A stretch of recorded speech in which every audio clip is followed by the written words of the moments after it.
Hi friends, இந்த வீடியோவில் ஜிபிபிஜேபியோட technical analysis வந்து பார்த்துருவோம். நம்ம வச்சிருக்க டைம் ஃப்ரேம் வந்து பார்த்தீங்கன்னா 30 மினிட்ஸ் டைம் ஃப்ரேம் வச்சுருக்கோம். ஓகேங்களா? நமக்கு வந்து ரெசிஸ்டன்ஸ் வந்து பார்த்தோன்னா இங்கே ஒரு ரிஜெக்ஷன்ஸ் கொடுத்துருக்கு. இந்த ரிஜெக்ஷன்ஸை நம்ம வந்து ரெசிஸ்டன்ஸாக வந்து மார்க் பண்ணிக்கலாம். ரெசிஸ்டன்ஸாக மார்க் பண்ணிட்டு நம்ம வந்து கலர் வந்து ஆரஞ்சு கலர் லைன் வச்சுக்கிறேன். நமக்கான ரெசிஸ்டன்ஸ் வந்து பார்த்தோன்னா 188,794 அந்த ரேஞ்சஸில் இருக்குது. நமக்கு வந்து நல்ல ஒரு ரிஜெக்ஷன்ஸ் இங்கேயே வந்து பார்த்தீங்கன்னா ரிஜெக்ஷன்ஸ் இருக்குது. அண்ட் லெஃப்ட் ஹேண்ட் சைடில் பார்த்தோம்னா நம்ம வந்து பேக் போய் பார்த்தோம்னா நம்ம வந்து ரெசிஸ்டன்ஸ் வந்து அந்த ரிஜெக்ஷன் ஜோன்ஸை வந்து நம்மளால் கிளியராக பார்க்க முடியும். நமக்கு ரெசிஸ்டன்ஸை மார்க்கெட் பிரேக் அவுட் பண்ணுச்சுன்னா எங்கே வரையும் போகும் அப்படின்னு பார்த்தோம்னா லெஃப்ட் ஹேண்ட் சைடில் இருக்க ப்ரீவியஸ் ஹை. ஓகேங்களா? நம்ம வந்து ப்ரீவியஸ் ஹை என்ன பண்ணிக்கலாம், கலர் சேஞ்சஸ் வந்து பண்ணிக்கலாம். நான் வந்து ப்ளூ லைன் வச்சுக்கிறேன். அதாவது 189.397 அந்த ரேஞ்ச் வரையும் நமக்கு வந்து மார்க்கெட் கண்டிப்பாக மூவ் ஆகும். அதே மாதிரி லெஃப்ட் ஹேண்ட் சைடில் க்ளீன் டிராஃபிக் எது வரை இருக்குது அப்படின்னு பார்த்தீங்கன்னா 189,200 அந்த ரேஞ்ச் வரை நமக்கு வந்து க்ளீன் டிராஃபிக் இருக்குது. ஆல்மோஸ்ட் ஒரு 43 பிப்ஸ் வந்து இதில் வந்து பார்த்தோன்னா க்ளீனாக மூவ் ஆகும். அதுக்கு மேலே இருக்கிறது வந்து பார்த்தீங்கன்னா நமக்கு வந்து வால்யூம் இருந்தால் மூவ் ஆகும், இல்லைன்னா நமக்கு வந்து ரிவர்சல் ஆக சான்ஸ் வந்து அதிகமாக இருக்குது. ஒரு 45 பிப்ஸ் வந்து ஈஸியாக எக்ஸ்பெக்ட் பண்ணலாம். அதுக்கு மேலே வந்து பார்த்தீங்கன்னா ஓரளவுக்கு நம்ம வந்து எக்ஸ்பெக்ட் பண்ணலாம் வால்யூம் இருந்தால். ஓகேங்களா?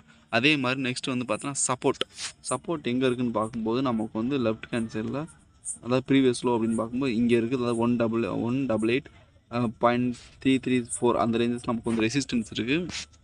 இந்த சப்போர்ட் அண்ட் ரெசிஸ்டன்ஸ் இடைப்பட்ட ரேஞ்ச் வந்து பார்த்தோன்னா ஆல்மோஸ்ட் ஒரு 45 பிப்ஸ் வந்து இருக்குது.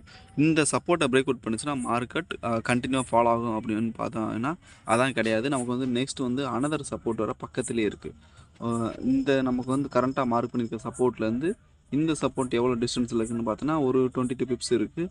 அப்போ டோட்டலாக நமக்கு வந்து பார்க்கும்போது ஒரு 70 பிப்ஸ் வந்து கன்சாலேஷன்ஸ் ரேஞ்சில் இருக்குது. ஸோ நமக்கு வந்து மார்க்கெட் இந்த சப்போர்ட்டை பிரேக் அவுட் பண்ணப்போ எடுத்தீங்க அப்படின்னா நெக்ஸ்ட் சப்போர்ட்டில் வந்து புல் பேக் ஆகிட்டு ஒரு கன்சாலேஷன்ஸை க்ரியேட் பண்ணுறதுக்கு சான்ஸ் இருக்குது.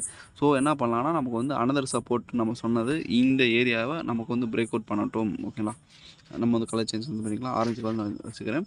இந்த அதாவது 18800 அந்த ரேஞ்சஸை வந்து பிரேக் அவுட் பண்ணதுக்கப்புறம் வெயிட் பண்ணுவோம். அப்போ தான் நமக்கு வந்து கண்டினியூவாக மார்க்கெட் ஃபால் ஆகும். ஓகேங்களா?